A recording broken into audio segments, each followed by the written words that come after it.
ದೆಹಲಿಯ ಎಐಸಿಸಿ ಕಚೇರಿಯಲ್ಲಿ ನಡೆಯುತ್ತಿರುವ ಹೈ ವೋಲ್ಟೇಜ್ ಸಭೆ ಈಗ ಕ್ಲೈಮ್ಯಾಕ್ಸ್ ಹಂತಕ್ಕೆ ತಲುಪಿದೆ. ಹೈಕಮಾಂಡ್ ನಾಯಕರ ಸಮ್ಮುಖದಲ್ಲೇ ಉಪಮುಖ್ಯಮಂತ್ರಿ ಡಿಕೆ ಶಿವಕುಮಾರ್ ಕೊಟ್ಟ ಮಾತನ್ನ ಉಳಿಸಿಕೊಳ್ಳಿ ಅಂತ ಸಿಂಹ ಗರ್ಜನೆಯನ್ನ ಮಾಡಿದ್ದಾರೆ.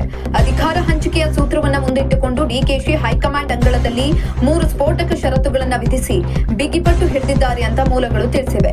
ಡಿಕೆಶಿ ಅವರ ಈ ಖಡಕ್ ನಿಲುವು ಈಗ ಹೈಕಮಾಂಡ್ ನಾಯಕರನ್ನು ಧರ್ಮ ಸಂಕಟಕ್ಕೆ ಸಿಲುಕಿಸಿದೆ.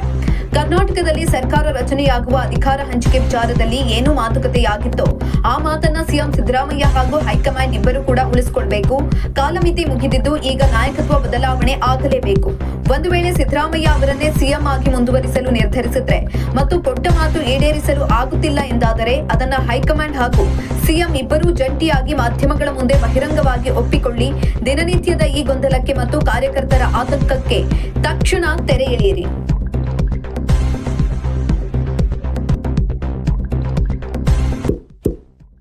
ಇಂತಹ ಇನ್ನಷ್ಟು ವಿಡಿಯೋಗಳಿಗಾಗಿ ಲೈಕ್ ಮಾಡಿ, ಫಾಲೋ ಮಾಡಿ, ಶೇರ್ ಮಾಡಿ.